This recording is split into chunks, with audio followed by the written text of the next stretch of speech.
All right. YouTube, Spotify, you have been hit with the Seoul Dojo podcast. My name is Curtis, senior editor at Sports Gamers Online. I'm also the main content creator here on the Seoul Dojo, and I have been joined by a very special guest. He is the voice behind the What the Franchise podcast. He's also the newest writer at Sports Gamers Online. It is Daniel Owens. How you doing, man? I'm doing well, man. Thank you for having me on, dude. I'm excited. Oh, I'm so happy. I'm always so happy to have new guests on, get new voices, get new opinions out there. And I was going through your X account just trying to see. I was like, what was the podcast called? I remember it. I can't remember it for some reason. And I just was going through it. I was like, oh, you've already commented on the some of the things we're gonna talk about. You are the prime candidate. You already know what we're going into. So Yes, perfect. sir. Um, look, man, I also want to talk about your top 10 games of all time. We talked about Brandon's last time, Yeah. and I liked his list. There was some things I had to raise my eyebrows about and just ask him, why'd you pick that game in particular? Yep. Your list, I actually can probably say that there was not a lot on there. I was like, ain't no way he picked that. Especially your number one. I was like, of course, because you're either that type of gamer or you're this. You either pick that game or there's another game. We'll get into it. We'll get into it. I'll talk Yep. about Yep. it. But the first thing that I want to go into with you is this, Justin, one of our first segments. You just did a article on Sports Gamers Online talking about the MLB The Show 26 launch backlash grows over pitching and disconnects. Now, I Yep. didn't read too much into the pitching part because the disconnections that can really lead to a lot of people getting really upset and a lot of Twitter fingers going bananas. What's overall like for the people just listening? Overall, what's going on with MLB The Show and the launch? I mean, if you look at MLB The Show and what San Diego studios kind of like led us into, hype season with, it was a lot of the gameplay mechanics. It was bear down pitching. It was all of these things. It was, and the hype train is always going to be super high. Mm-hmm. Well, launch comes out, and there was no tech test, which they did a couple years ago. There was no tech test. There was no nothing. They had content creators out, but from what I've gathered from talking to two of them, there was no like mass server testing that was going on while they were there. Wow. Um, so essentially, what kind of where we're at now is, the game's been out for a week, and we've had um so many server disconnect issues, and it really started that first night. And we were talking before we came on. I play offline Diamond Dynasty, so I don't Mm-hmm. really it doesn't really affect me too much. I've been disconnected one time, and that was on opening night, on early access, like launch night. And since then, I play Road to the Show, play franchise. I have not been bothered. But I mean, the server disconnect issues have been glaring. It seems to be every time I open Twitter, there's more people complaining about it. It's happening in ranked games. It's happening in co-op games. It's happening in play with your friend games. Like, there just seems to be a massive problem with the way that they have either stress test the servers themselves prior to Mm-hmm. launch, or they didn't stress test the servers. Yeah, and it's coming at a really bad time because apparently there's like a big tournament coming up for MLB The Show also, right? Well, I mean, and that's the other thing is like today, the Rays baseball, the Tampa Bay Rays have, Rays Gaming is hosting on their Twitch a huge collection of MLB The Show content creators who are out there doing what they're, trying to play the game, and they're getting disconnected. Mm-hmm. Like, during the live stream, and these other content creators are also streaming, and you go into, I was literally going through the Twitch directory, and I was like going into each one, and people would just disconnect, and all of their chats are the same, and it's super frustrating. And the cherry on top of all this is, if you go back to X not too long ago, San Diego Studios is talking about how they're going to double down on esports, and they're going to do more of this, and they're going to Oh do, wow. all this other stuff. And it's like, you can gotta say get all the that right right things. first. You can say all the right things, but your actions and how you're dealing with them on the other side Mm. is going to be super telling. And I think it's interesting, because as sports games in general kind of move towards ultimate team modes, and we've seen SDS now kind of move closer to the EA product model, where you used to be like no money spent was what made the game great. Like that was you could attain cards, that were really, really good fairly easily. But now it's like it's unbelievable amount of grinding. And if the grind isn't there, then it's, one of one packs essentially. So you get, you might get one or two packs, in a program, but no one ever really pulls anything out of those from what I've seen. Right. And but from what I've gathered with like Diamond Dynasty, which you're talking about, out of all like the ultimate team modes, Diamond Dynasty is probably the best one in terms of like user being consumer, more like one of the more consumer friendly ones. Because I know with EAFC, I can go on all day about their ultimate team mode and how it makes me feel and how bad it is. Yeah, I mean, and that's where I say SDS is trending towards the EA model. I think 2K has just launched themselves right up there with EA. Especially what we've seen with the WWE 2K ringside battle pass. The ringside pass, yeah. Which, oh man, I would like to say right now on this podcast, in What the Franchise, I was talking about the ringside pass, and I even on my my article for SGO, I kind of made it equivalent to like the Fortnite battle pass, which we'll get to later. Yeah. I fully retract my statement, because now, like, I've read a lot about it and I was like, I don't see what the problem is. Like, I know you were getting super passionate about it, and you were like, this is ridiculous. And because I don't play 2K, so I don't know how 2K's battle pass works, right? Yeah. So I just spent 100 and I didn't buy the Monday Night War edition. I bought the other one. So I spent $100 and something. The King of Kings, the one with Triple H on it? No, the one that was like in the middle. The King of Kings should have not have been an edition. No, it shouldn't have. That was crazy. Stupid.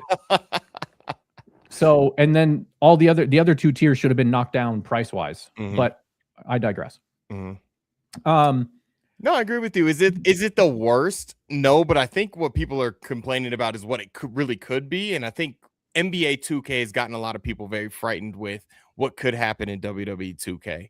I'm not really I'm totally not a fan of it. I think it's weird that you have to pay money, because I don't know. Do you remember, or do you know how it was working before with the DLC packs? Well, I remember back in the day, like there was no, I don't remember there being a battle pass and some of the other ones I was playing. Oh, well, there wasn't. They would just release DLC. There was just DLC, and then I would just buy the DLC. Right.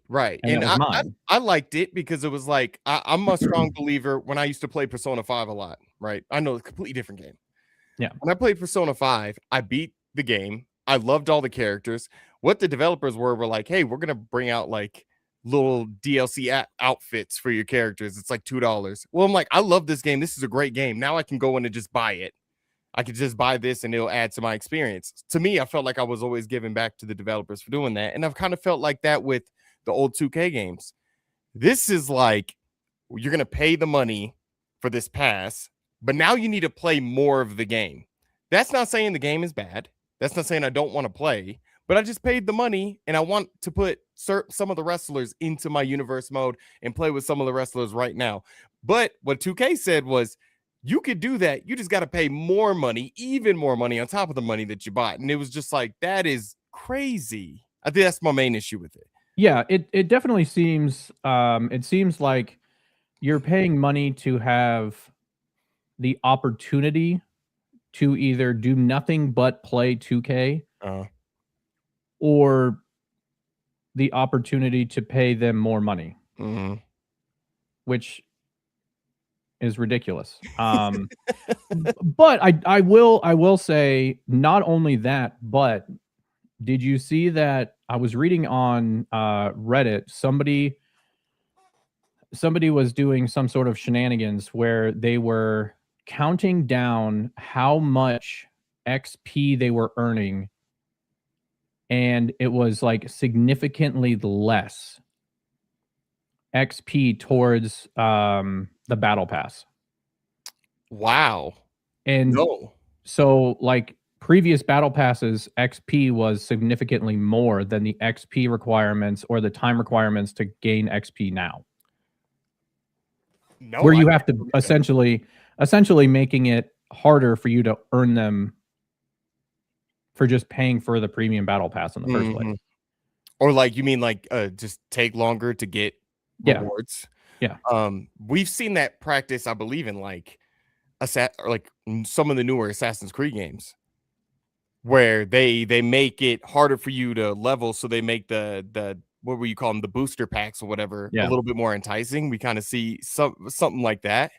Um, that this is where it gets weird, Daniel. Like this is where Yeah. it gets really weird in games, and we'll of course we'll talk about like And Fortnite. I think the other issue, I mean, and this is like you were talking about FUT earlier. Uh-huh. I think this is the issue that we go back to. It's such a hot topic in gaming in general, right? Like ultimate team modes ruin sports games. Mhm. I don't necessarily think the ultimate team modes themselves ruin sports games. I can't believe that. Diamond Dynasty proved that there is a way to make it affordable or free and fun and not as time consuming as they're making it out to be. But the other side of that coin is we're at an era now where gaming is making so much money Mhm. and these games are making so much money, and we'll get into the Epic news here in a minute, but Mhm. it's getting to a point where it's like, is the bubble going to burst? Because we're getting now, it's more and more and more and more, and it costs more to just play a game. It's 70 bucks now to just buy a game, a base game. Mhm. And you're pre-ordering now for what essentially feels like free beta testing Yeah, because games aren't coming out in those because perfect games aren't coming conditions. out finished. Mhm. Mhm.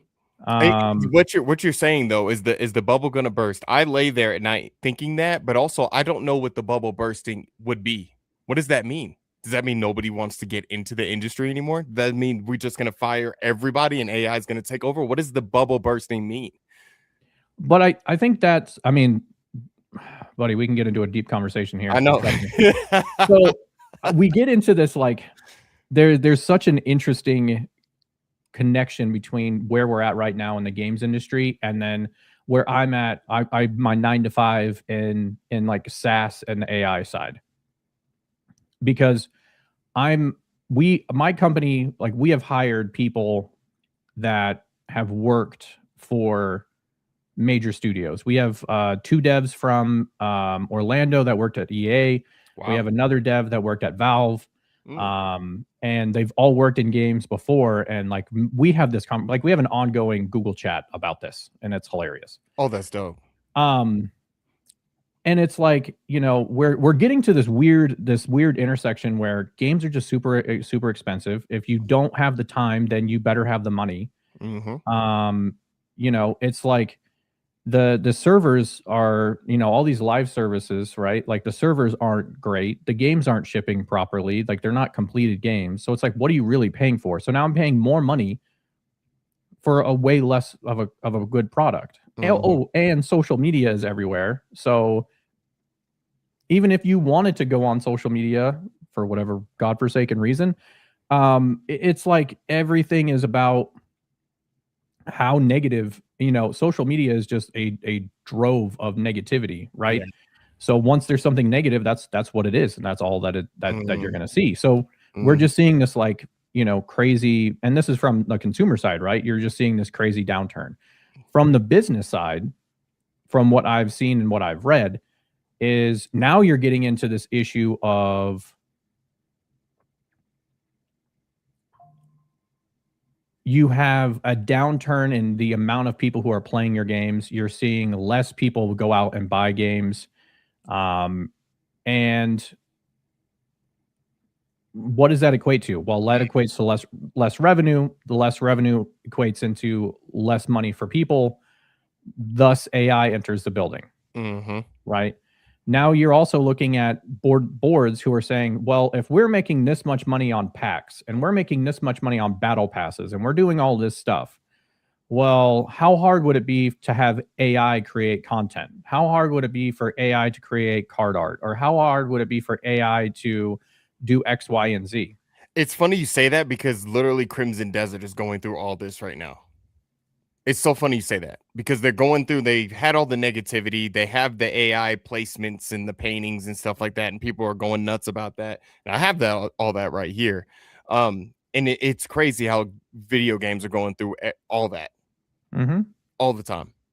So what does the bubble bursting look like? I don't know, but yeah. I think we're closer to finding out than not. Yeah, we're very close. We'll move on to our next our next this just in for the news, because earlier this morning Epic Games has laid off roughly 1,000 employees, stating that the downturn for Fortnite engagement has that started in 2025 means we're spending significantly more than we're making. Well, this company has gotten sued a few times too, which I think they spent about $2.2 million on that. So there's a lot of ways you can come at this.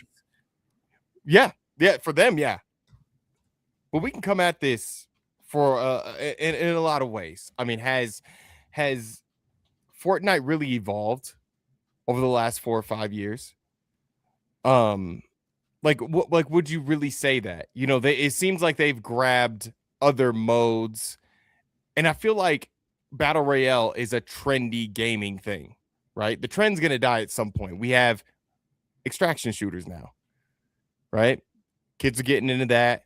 I played Marathon. I don't know if I'm really that big of a fan of extraction shooters. I think the extraction shooter for me was The Division, but we'll save that for another day. Yeah, it was good stuff. Good stuff. Before it got ruined. Oh yeah, definitely. How do you feel about this news coming out? I've read what you said in your tweet. You said all the right things, honestly. It's interesting to look at this, because I saw it on Twitter, and then I was working and I was on LinkedIn, and I follow a bunch of people in the gaming industry.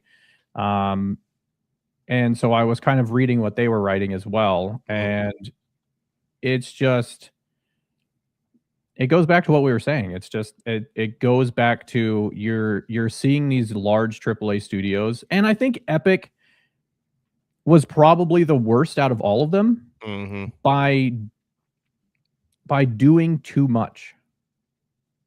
You do too much. I mean, I remember when it first launched, like when Fortnite first came out, it first launched. I was there for season 1. I have my beta skins. Like, I was there at the beginning, and it was fun. Like, it was like the building wasn't too much. Like, you know, there was like the game itself was fun. It was new. It was fresh, and maybe that's the nostalgia aspect of it. Right. But as the years went on, you started seeing these like gimmicky kind of things starting to kind of roll in, and some of them work, yes, and some of them don't. But you know, I haven't played Fortnite in a while. And I remember jumping on Twitch, and like somebody was playing with like Family Guy skins and stuff like that. Yeah. Like, you have to understand that from a business perspective, anytime you have any sort of these NIL deals, essentially, like, that's essentially what it is. It's a name, image, and likeness deal. So Epic is going out, and I mean, they're doing it with Rocket League. They're doing it with Marvel. They're doing it with Family Guy. They're doing it, like, how many collabs have they done? Like, they've done a ton, and they've made a crap ton of money. But I think at the same time, the more they tried to push the boundary, the more they left their player base behind. Yeah, you're making a bunch of money, but at the same time, now we're starting to see a lot of the stuff that we've been talking about kind of sneak in there. Slower industry growth has been a big one. Weaker spending overall, which you can push towards what the economy has been doing, the last 5 to 10 years.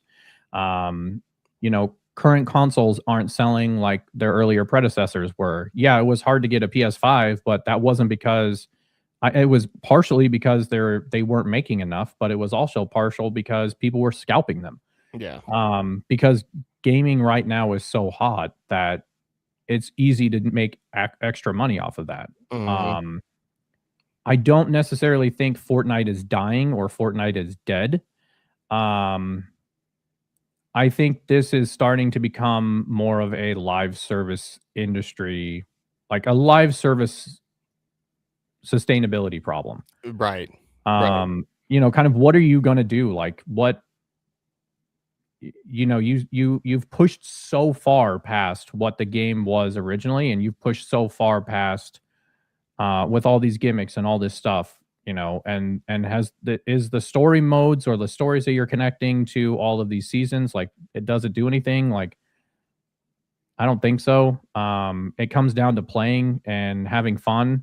And I just don't know. I don't know too many people who are our age that are really having fun playing Fortnite.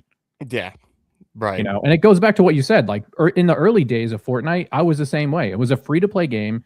I was enjoying it. I was spending my Friday nights playing with my friends, and I saw a battle pass that had some pages that I liked, and I would throw them $5 for the battle pass, Mhm. or a skin would be in the shop, and I would throw them $5 for a skin, and it was cool and it's fun. Especially because it was a free to play game. Yeah, and that's the thing is like if I'm not spending 70 plus dollars on the base game, I am more than happy to give you probably more than $80 over the next year playing your game if it's Mhm. fun, like if it Mhm. makes sense. Yeah. No, 100%. Completely agree with that. Completely agree with that. I don't know. It's a lot of what you're saying. I think there's multiple ways you can come at it with this. And I'm glad you answered that question. Is Fortnite dying? I think there's enough here that they will still have a big player fan base. Yeah. I remember when it really got really popular, it really popularized the battle royale thing, because I don't know if you played like H1Z1, like those are the games that kind of Yep. started it, and then that game it really popularized it to the point that Call of Duty has one, Battlefield has one. I guess we're gonna have to see what happens. It's sad, like you said in your tweet, that more people are losing their job in this industry because of situations like this. Yep. Um, and yeah, I'm glad you answered that question. Is it dying? Because I was asking that earlier today. Let's jump over to news. That was just the news that just came in, but um, earlier today, which is still kind of this just in, Xbox may be lowering their Game Pass prices. I haven't had a chance to talk to you about Xbox in this situation. I'm very passionate about Xbox in this situation because I used to be a very big Xbox fan. I used to love Xbox. Yep. Where I really got into gaming was Xbox 360. I love that console. I'm one of those big diehard, like I think that's one of the best consoles ever created. Um Asha Sharma, she's now the CEO of Xbox.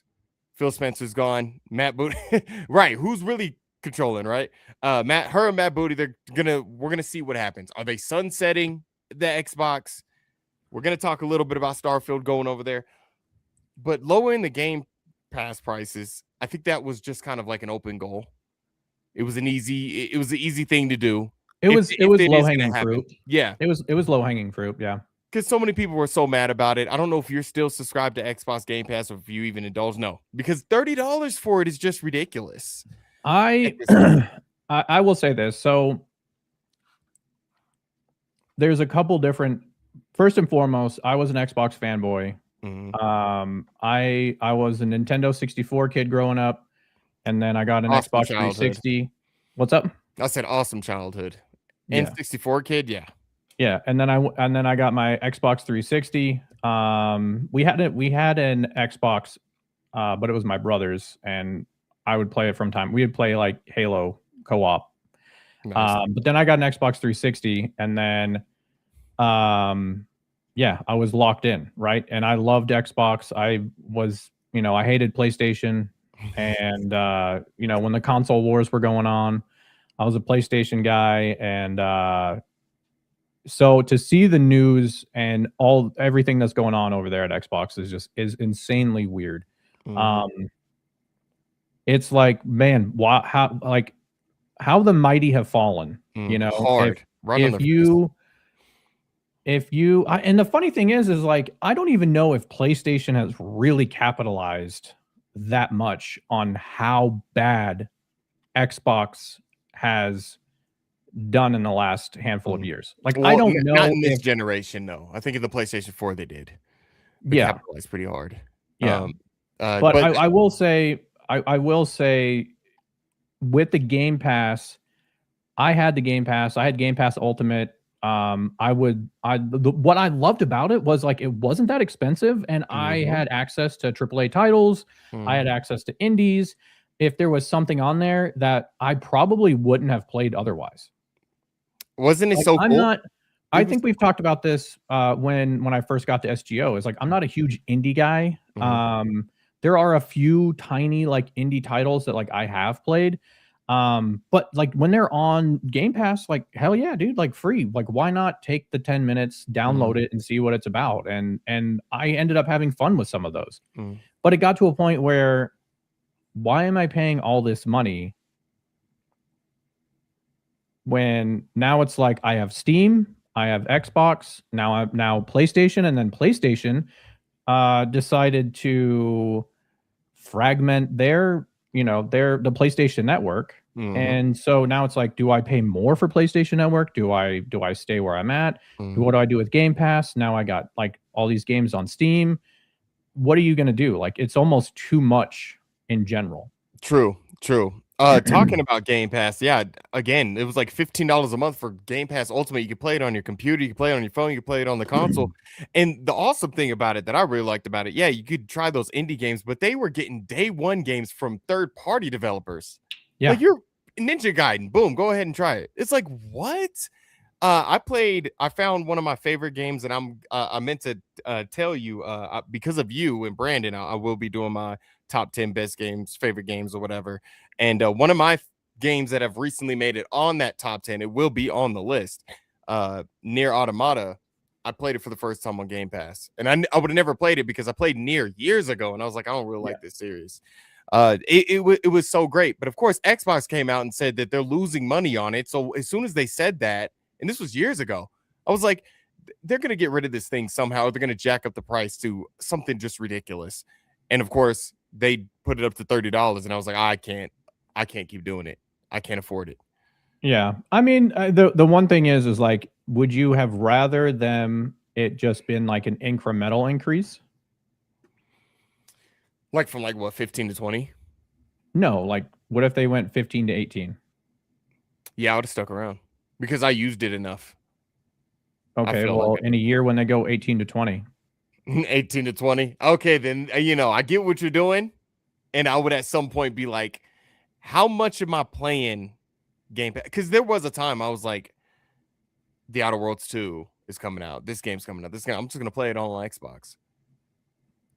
And it's like, if they did it that way, that would be a better decision because what you're doing at that point is you are live A/B testing your pricing model. Right. How much is too much? And if you see a large drop, then you can be like, oh, my bad, we were kidding. We're gonna roll it back $1. I see that. Yeah. So you could live A/B test essentially your pricing, which, trust me, I don't think is a good idea. But if that was the case, if that was your end goal, right, then that's one thing. But to jump 50%, like to double. Surely they knew that was not going to be good. Why that big of an increase? Like, I just want to be involved in that. I just want to be involved in that board meeting where that non-gamer was like, we'll just charge them twice. 50% increase.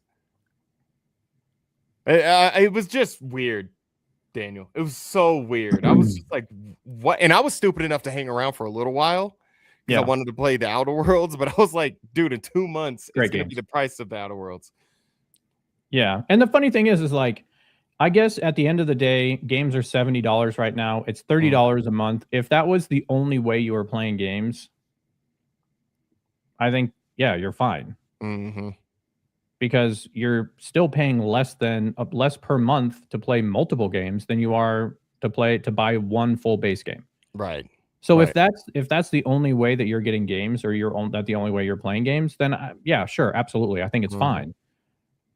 But as I just said, there's Steam, there's PlayStation, there's there's exclusives, there's so much other stuff going on. Like, I want to play with Curtis, and Curtis is playing such and such on PC, so I'm just going to get it on my PC and just make sure we can for sure get together. Right. Right. So it's just like, there's that issue. But the one thing I did want to talk about, I made a note here, Yeah, is is kind of like the next obvious question. So they're going to a cheaper version, or they're in the planning stages of rolling out a cheaper version. So you're fragmenting your user base there on how much they're paying, but what is it's cheaper in exchange for what? Yeah. I thought that too. So are we not getting those AAA titles day one? Mm-hmm. Are we just getting those like smaller indie games? Are we just getting like Car Wash Simulator? You know what I mean? Like, Don't do Car Wash Simulator, man. what is like, there has to be an exchange there Exactly. of something. I thought the same thing. I was like, are we only gonna have maybe 100 games available? Because there's a lot of games on Game Pass. So is Yeah, it like just a few titles here and there? No day one titles, just like you're saying. I would be interested and hire me for Microsoft at any point. If you had a cheaper version, but you had to you could go into the library and lock certain titles. So these are my 10 titles, right? And I'm paying you $15 a month. These are my 10 titles. I'm going to play them, see if I like them, check them out, yada yada yada. Next month, they're unlocked. I can pick a new 10 titles. So it gives you the full library, but you don't necessarily have access to the full library. Like, you have to pick a certain amount of titles, and that's what your discounted rate is, right? So therefore you're not removing any access to those titles. You are just saying you can only play these 10 titles for this discounted price. So would they be choosing the titles, or you could only play You, the user. No, you, the user. So say you pay $15 like we used to. And there's 10 titles on there, right? And the whole library is unlocked. And you're like, all right, well, this month, these are my 10 titles. And if it's not in my 10 titles this month, I have to wait until next month until my titles unlock and I can pick 10 more. Because I think that is it's not a great idea, but I think it's better than locking people out of AAA titles and those other titles completely at that $15 mark, because at least you're giving them the opportunity to play those games. Yeah, right? over a month in Game Pass. Like, how many games were you playing? Like, I had like maybe 3 that I would play, and then maybe I'd play like a new set of games maybe in a couple of months. So I always had like 1 or 2 games that I would be like mainly playing, but if I got bored, I would be like, all right, well, I'm gonna go check out this game. Curse to Golf, yeah, play something. Car Wash Simulator, all that stuff. Yeah, I mean, that would work for me. I guess pricing would it would be a factor.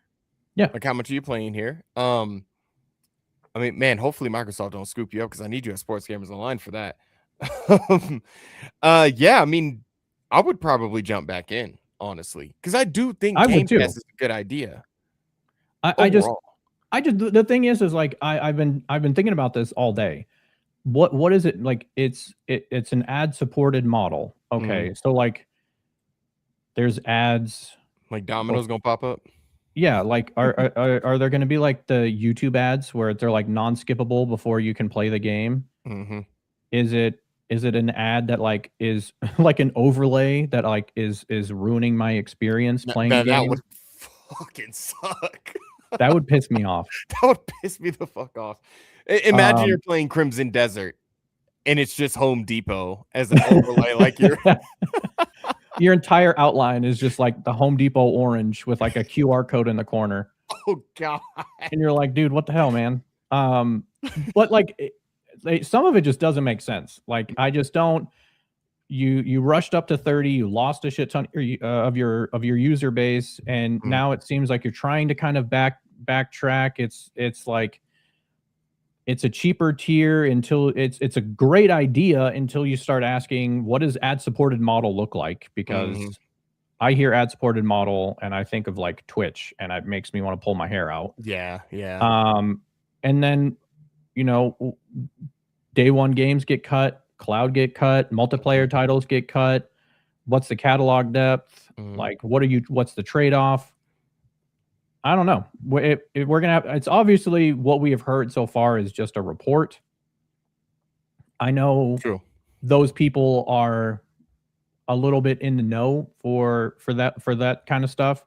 So I'm not saying that like it's. I think where there's smoke, there's fire. But I think at the end of the day, we're gonna have to at least figure out what that actually means. And I agree with you with the smoke. When there's smoke, there's fire, because I mean there has been a change up top, and I think they are trying to go behind the scenes and figure out something. I'm not saying this group of people are gonna fix Xbox, because there's way too much to be undone. They got to go all the way back to E3. What was it, 2014? 14 to fix it, because that dickhead was up there and saying if you don't want it and want your Xbox online all day, you need to go get keep your 360 or whatever the hell his ass said. He's not the CEO anymore. Let's jump over, because we're going in here 37 minutes in. Let's jump over to Starfield is coming to PlayStation, and I really don't want to get the date wrong. I just kind of randomized the date.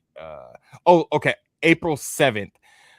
How do you feel about the exclusivity when it comes to Xbox? And how do you feel about Starfield? I think I'm one of the very few people that think that the game was just a little safe game from Bethesda. It's not the worst. It also isn't the greatest.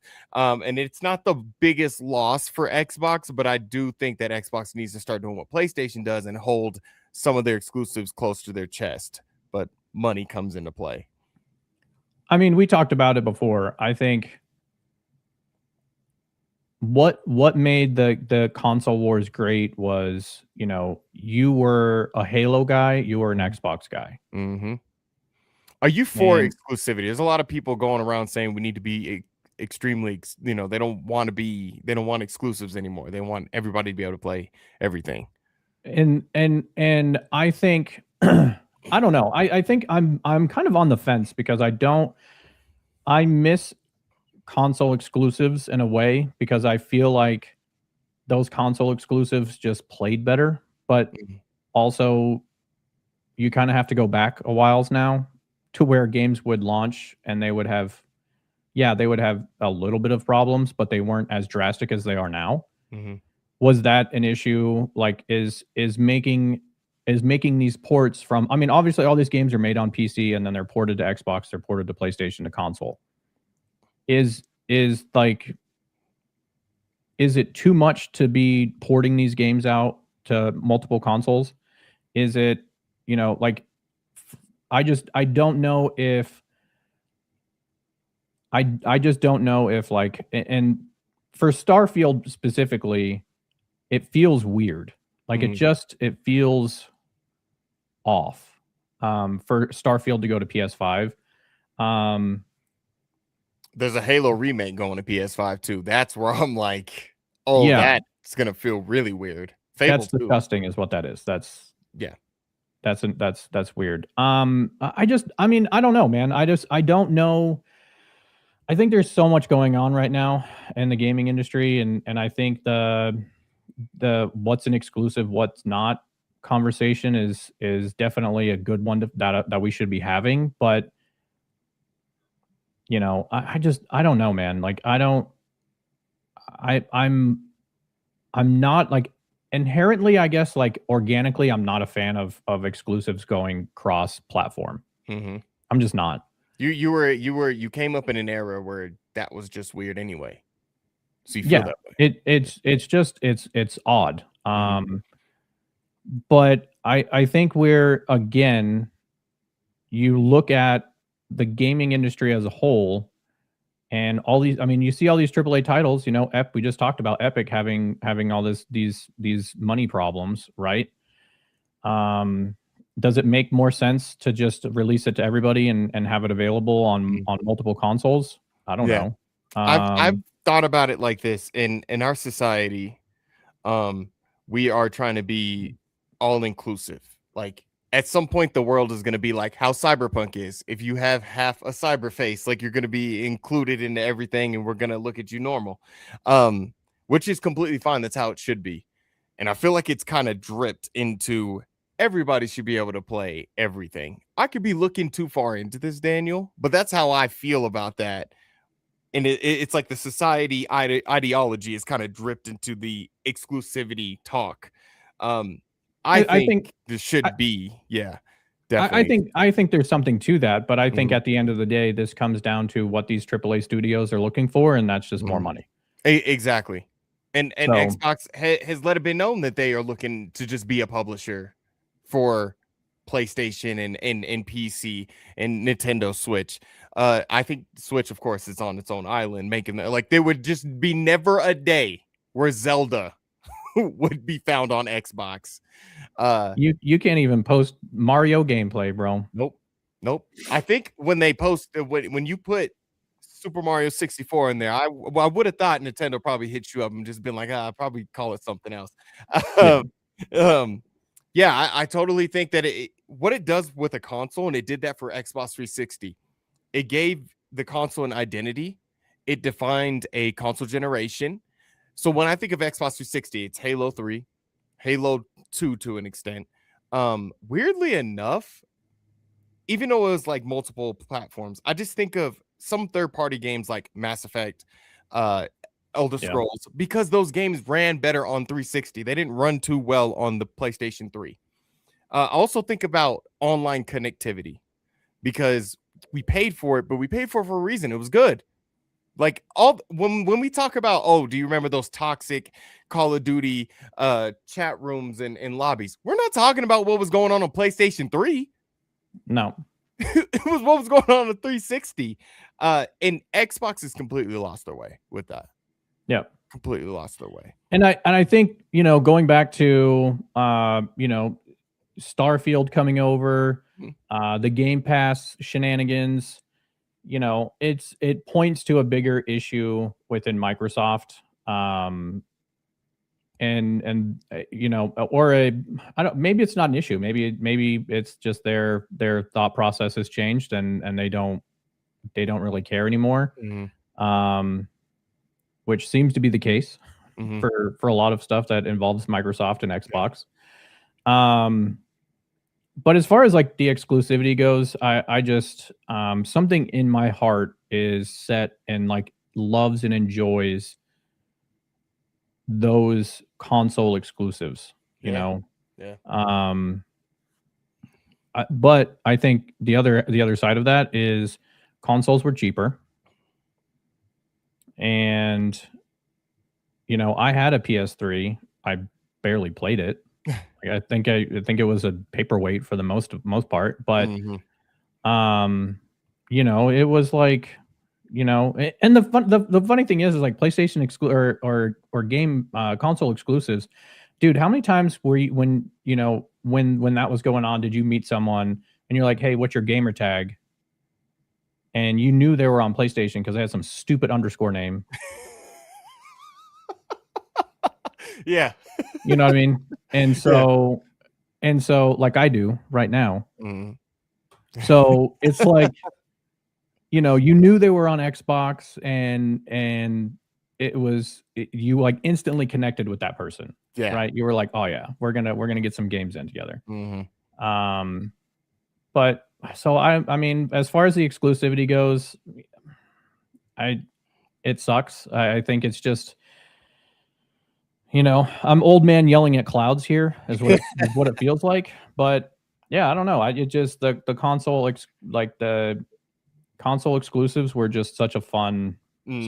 thing. It really was, really was. We'll talk about Crimson Desert real quick. This game is bounced back to majority positive reviews. It seems like it's one of those games where the outlets are like, this game is okay, kind of good. And then people are playing it and they're like, no, this game is actually really good. After the rollout of updates it just had, it's very positive on Steam now. I want to ask you a question because you do work with AI. How do you feel about AI in games? Now we had two games, and real quick, we have two games that have used AI. We've had Expedition 33 as placeholders. Yep. And then we have Crimson Desert using like paintings and whatever like that. I mean, for something that minuscule, do you feel like no? Okay. Do you feel like that's a major issue? No. Okay. No. And like, look, I understand the aspect and like the thought process behind, well, you're taking a job away from somebody who could have Right, and created that's that. what I was thinking, because I was just like you. I was like, no, there's no way. But then I thought like that, and I was like, am I being insensitive to that? Yeah. And I think that's where I think those people definitely have an argument for sure. Mhm. But like, I work in marketing. Do you know how much of my job in the next 5 years is probably going to be automated? Yeah, man. So Marketing too. Oh man. yeah, and it sucks. Mhm. It's not great, and that's not an excuse for these companies. But Mhm. I look at it like AI is one of those things where it's good when it's controlled, like it's in a controlled environment. And say you have, you don't lose the amount of people that you are actually utilizing within the organization, right? But you are improving their outputs, Mhm.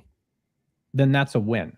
Mhm. The problem becomes when the AI is starting to remove the human element and the human aspect of it, because AI and computers, they don't play the games. We play the games. Mhm. And you have to understand that aspect and that line of thinking before you can sit there and say, "Hey, we're gonna remove 30 jobs and replace them all with AI," because I Mhm. can tell you right now, it's probably not going to be a good game. Yeah. It's probably going to be trash. Mhm. Um, but again, I think AI is great, and I say this in my marketing calls all the time. Like, we have board members who are like, "Well, why aren't we using AI for that?" I'm like, "Well, we can use AI to help boost productivity. So maybe that one person, that's working at Crimson Desert, or working on Crimson Desert, can work on multiple different things at one time while using AI to help Mhm. boost that productivity. I think that's fine.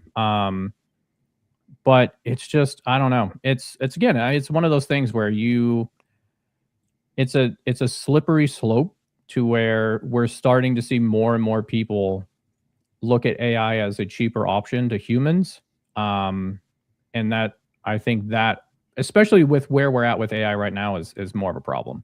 Yeah. True. And I agree with you. The first thing you said, it's like it's probably good it needs to be used in a controlled, like using it responsibly. It's like drinking. Just drink responsibly. Use AI responsibly.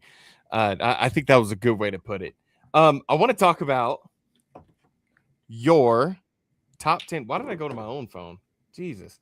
Your top 10 games of all time, because I do like this list. I did have to get clarity on the Zelda thing because I was like, is he saying the series? Because of course the series deserve every game on the series to be on here. No, I'm playing. Um, let's start with number 10. I'm really interested to hear Diablo 3, because Diablo 3, while fun in it, and I played a lot of it on the Switch, um, was fun. I actually think Diablo 2 to me, is the best Diablo game. But Diablo Yeah. 3, you must have had a great time with that. Yeah. And so, I mean, my top 10 list, I didn't want to make an all-encompassing list of like, without a shadow of a doubt, if I could only play 10 titles, these are those 10 titles. Yeah.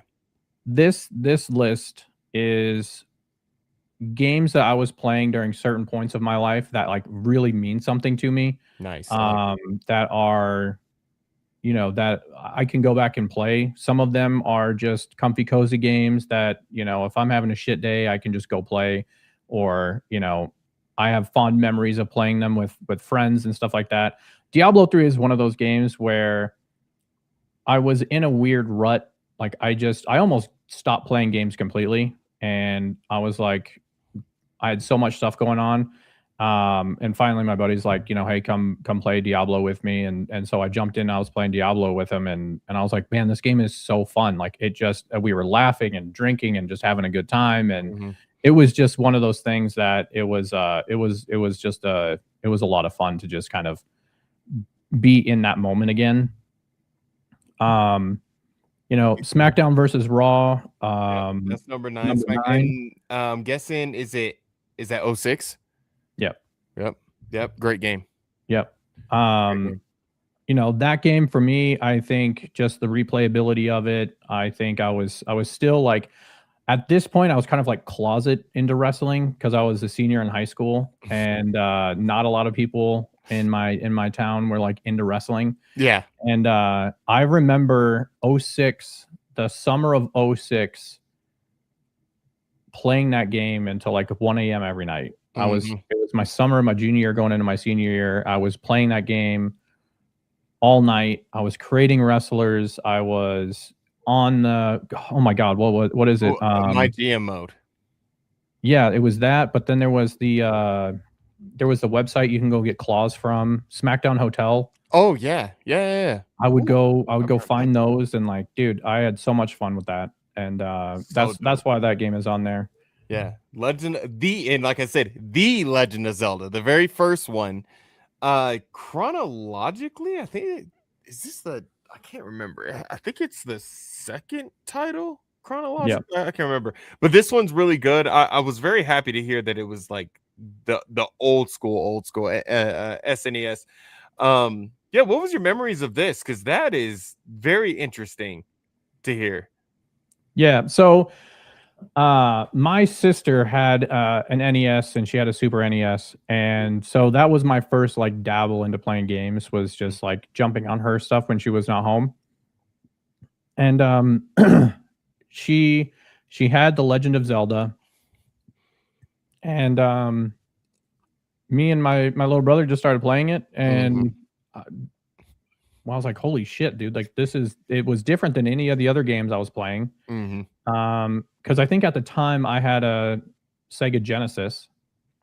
Oh yeah. And so I mean I was playing like, you know, racing games and Mortal Kombat and probably Sonic, Street Fighter, and like I was playing a lot of fighting games. Oh nice. Okay. And so I started playing that, and I was like, wow, this is crazy. Like there's a story, and like it made you feel something, right? Like I was kind of like locked into the story of everything. And so yeah, that was the first game where I was like really locked into like the actual story that was behind, because again, a lot of the games like I was playing at the time weren't necessarily story driven games. Yeah. It was just, I'm gonna beat the crap out of you. Number 7 I think is one of the greatest games ever created. Is Halo 3. Oh man, I mean, definitely in our generation, so many good memories of being online, probably LAN parties, especially for Halo 2 and the first one. Maps were perfect. Yep. Valhalla to me is the ultimate Halo map. It should be on every Halo game. It's not, but it should be. Yeah. What is this, number 6, right? Is that number 6? Am I tripping? 10, 9, 8, 7. Yeah. Star Fox 64. You said you were a 64 kid. I love seeing this game on here. Because I don't Star Fox that much. Star Fox 64 was the best time. Yeah. Just, I mean, unplug and just stare at the screen and play the game. Like it was, you know, I look at that as like our version of like, what is that game? The old Atari. It wasn't an Atari game, but it was like an old like arcade game. Like Space Invaders. Yeah. That's like, it was just, you just Yeah. unplug, you just play the game. It Mhm. was so much fun. My friends would come over and we'd swap. We would all be playing at the same time, and That's so cool. all different characters, and like that for me, that was just, it was, yeah, it was that was just like peak playing with your friends. But so was GoldenEye 007, which is also on my list. Definitely. We're almost there too. We're breaking into the top 5 with Pokemon Fire Red, which I was like, Pokemon Fire Red, he went with the remake. Um, and I'm surprised it's not like a Pokemon Red or Blue, because those games are live in the hearts of many gamers. I had a few Pokemon games I put into a pool. So basically what I did is I had to put down a whole pool of games before I started picking my top 10, and I still have yet to really start on it. But yeah, Fire Red, and you recently got the port over that went to Switch. Yeah. So Pokemon Red was the first Pokemon game I had on Game Boy Color, and I loved that game. Thought it was amazing. So Pokemon Fire Red, and why that's on my list is getting that game, like the lead up to from announcement to like that game, got me back to like being a kid again. I was nice. like, oh man, I was like, I'm so pumped to play this game, because like I could easily go out and buy a Game Boy and spend like $50 that it is now to get that game, right? Um, but it was just, it's on the Switch, and I literally took that morning off of work, and sat on my couch and I played Pokemon for like 4.5 hours. That is I the did dream. nothing else. That is the dream, dude. I love hearing that. I love hearing that. Moving in from the top 5. Number 4, I'm very surprised this is only at number 4, because some people would say this is their greatest game of all time. This is a favorite game of all time. Is GoldenEye 007. For somebody that's not really, I've never really played this game before, but I've always heard so much about it. Like, what is it about GoldenEye Dude, 007? I don't know. I honestly, I don't know what it is about GoldenEye 007, but it was like, it was peak gaming. Mm-hmm. Like, dude, I remember playing the game, like going through the files and, loading up the game, and the soundtrack, and, the opening of the bathroom stall doors, and like crawling through the vents, and like all of those like sound cues, and like everything about the game was so much fun. Then you get into the multiplayer aspect of it, and we would have full on fist fights in my living room. Like, we would go rockets only, big head mode, and people were throwing bows. And it was like, it was the best time. I remember at my birthday party, we had, I think there was like 12 of us over at my house, and we had a huge GoldenEye tournament. And like 2 of my friends got into a fight. And Oh my God. dude, it like GoldenEye was like peak gaming. And I think GoldenEye itself and like the multiplayer aspect of it kind of foreshadowed like the Halo multiplayer. I was gonna ask you that. I was gonna ask you that exact question. I was gonna say, was Doom and GoldenEye kind of the precursors to Call of Duty, like Halo, Battlefield, everything like Oh, that? 100%. Yeah, 100%. yeah. I was definitely gonna. I'm so glad you hit on that, because I've when I watch videos of GoldenEye and people talk about it, that's exactly what they say. And when I watch videos of it, I'm like, yeah, this is totally like Halo-esque, like moment to moment gameplay. Yep. That it sounds great. I love hearing that.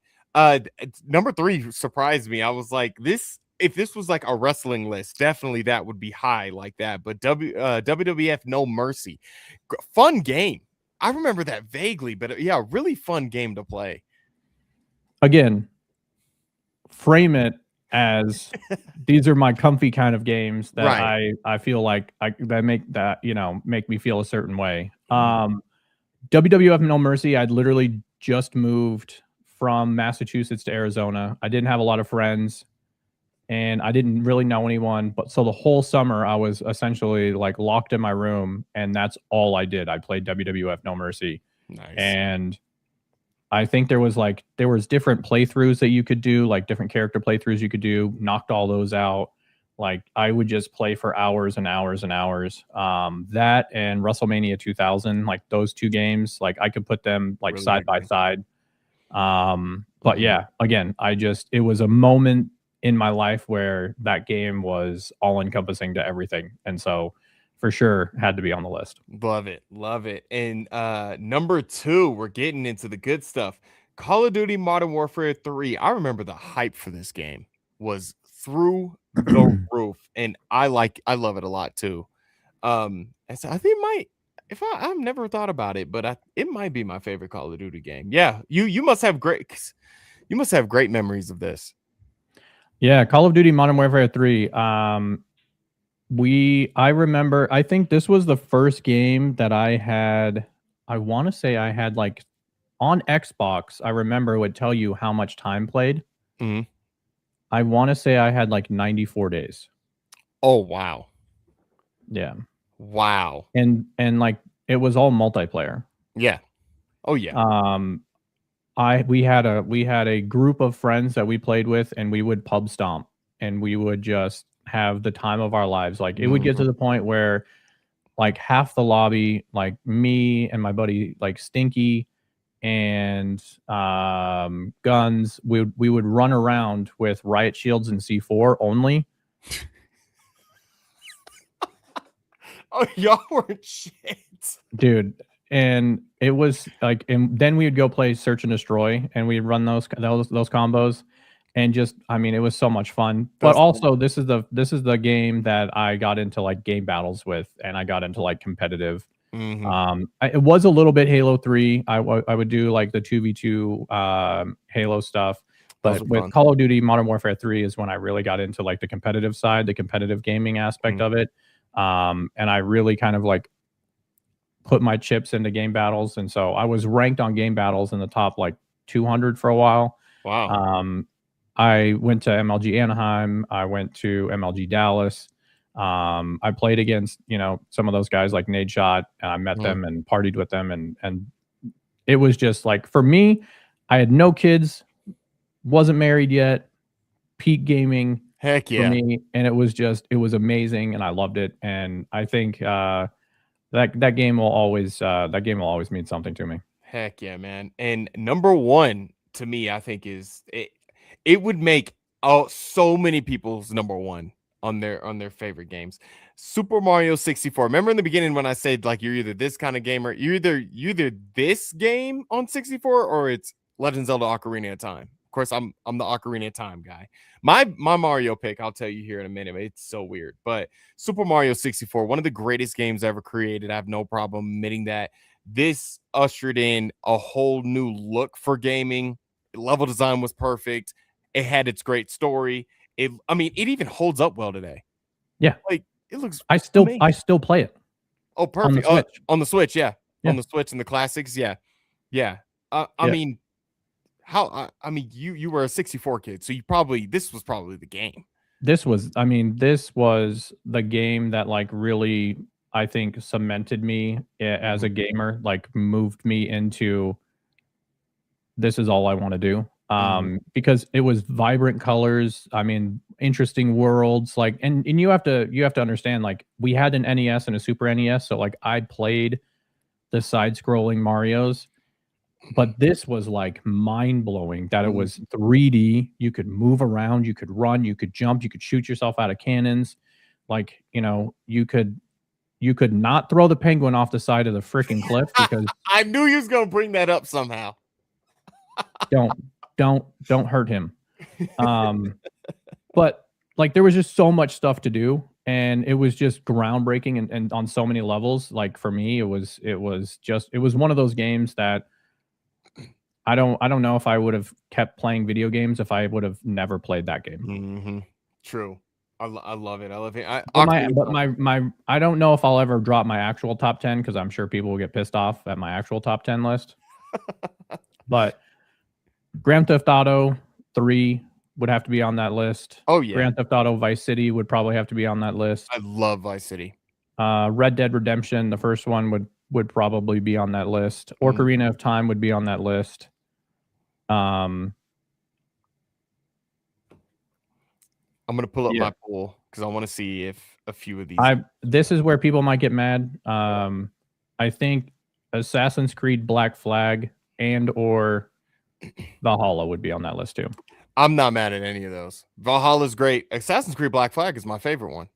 Yeah, like I love such it. A fun game. Yeah, it was so good. It was peak. I for some reason, not a lot of people like 3. I was a fan of 3. I'm a fan of 2. Yep. Uh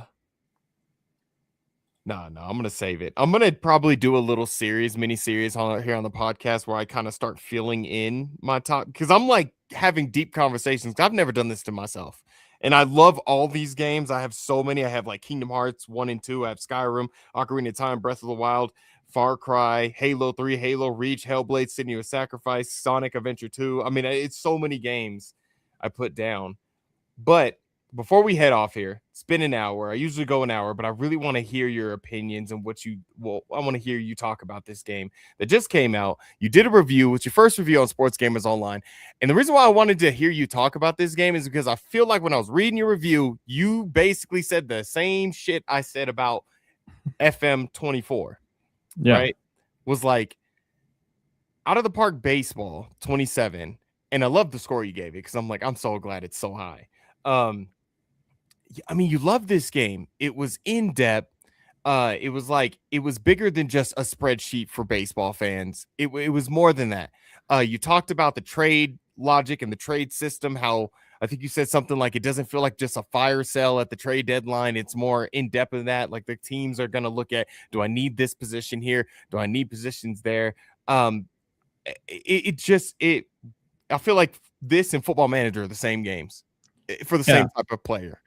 The funny thing is hopefully hopefully no one from Out of the Park is listening, but like for me, I mean, you go back to the Mario 64, it was vibrant, it was like wonderful, like it was engaging, it was all of those things. I remember playing Out of the Park for the first time at 22, 23, one of those, and I hated it.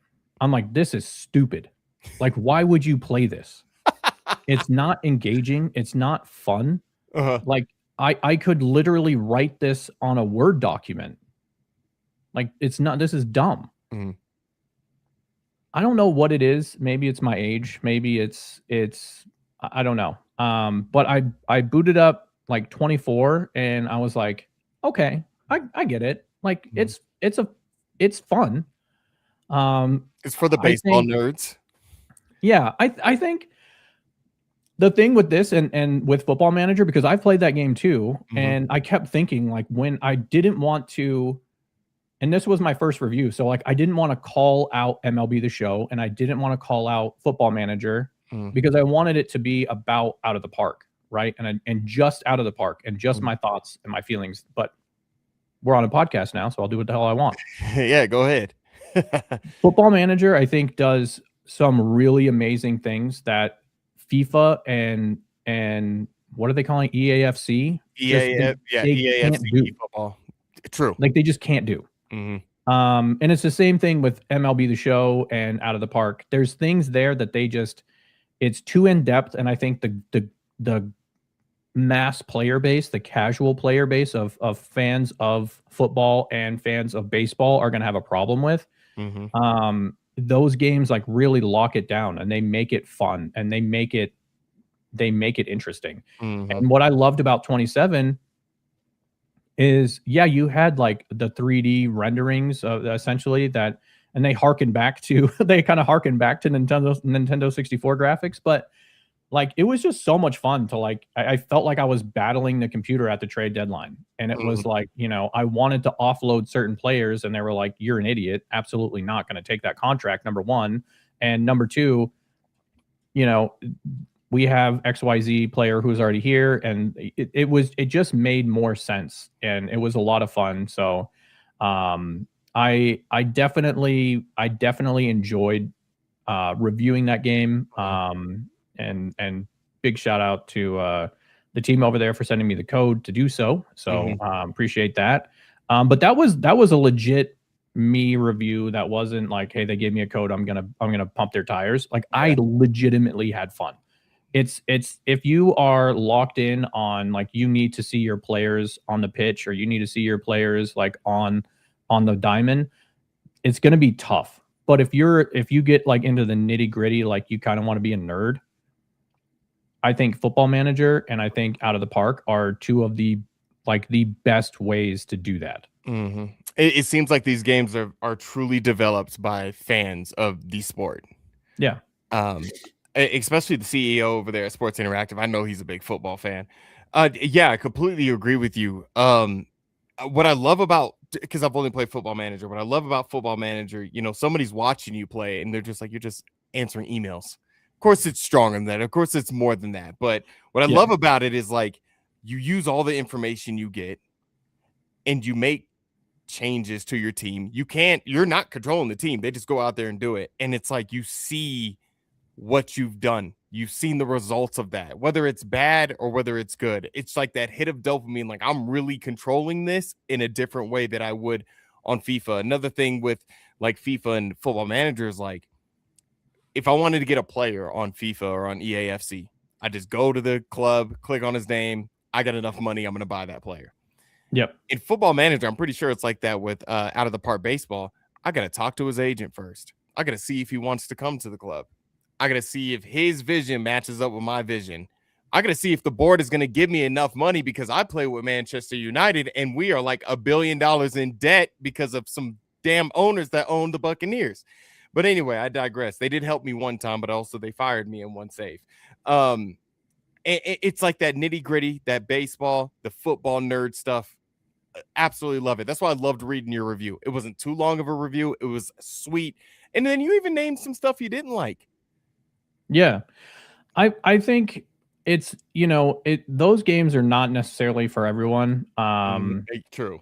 Very true. And I think that's, one of the things that's, I don't ever want to hold it against, I don't ever want to hold it against the game for being, quote, something that it's not. Mm-hmm. Which is, needs to be out there. Yeah. I think the UI is great, and especially if you compare some of the older games to the new UI that they put out, it was really good. Some of it's almost like, in MLB The Show, we're asking for more information, and Out of the Park is giving you all that information, but it's like now it feels a little cramped. So it's like I don't know what to do with my hands. The new Football Manager has that issue too. Like you were weren't you talking about some of the word clipping kind of coming out? Yeah, there's like text clipping on some of the stuff. Yeah. Like you'll see like a stat bar, and then like underneath it, like the words will be like up into the stat bar, and like there was weird stuff like that. I think only once or twice did I see a team have money issues and they had to like drop a mid-tier prospect, which I picked up immediately. But I mean, the thing is like, I don't think 95% of people are going to be that upset about it or like not notice, because that stuff does kind of happen in real life anyway. And I don't know. I think I know in my review I had made a comment about the visuals. I think the visuals are, for what they are for the game itself, I think they work fine. But I definitely see people having a gripe with the visuals themselves. I personally don't mind them. I think it's fine. Like I don't need Ohtani to look like Ohtani. I know it's Ohtani. It has his name right there. Yeah. It's like that in Football Manager too. Of course, they went to the Unity engine and things like that, so it looks a little bit better if you have a really good PC. But I gotta see more gameplay of Out of the Park Baseball and see how exactly visually how that looks. That was great, informative. So much there in that podcast. My name is Curtis, senior editor, Sports Gamers Online. You can see some of my articles over there, some of my work over there. Make sure you guys subscribe to the Seoul Dojo Gaming channel. You can follow me on X at Kurt from the Dojo. Daniel, if you want to plug yourself in, man, go ahead. Yeah. At Mr._Dizo on X, and then Twitter. I still call it Twitter because I'm old. The Bird app. YouTube.com/Mr. Dizo. Twitch.tv/Mr. Dizo. I hardly stream over there, but give me a follow anyway. Nice. And I'm very excited because tonight I told my girlfriend, hey, look, after dinner, I'm definitely getting on the game tonight. I haven't played all weekend. And me and you are going to tear up my universe mode in the worst way. We're hitting everybody with chairs. The outbreak is here in the WWE on SmackDown. We're going in on it. I've been thinking about it. How am I gonna set it up? What are all the storylines and everything like that? But yeah, make sure you guys subscribe to the Soul Dojo Gaming channel, and we'll check you guys later. All right, peace.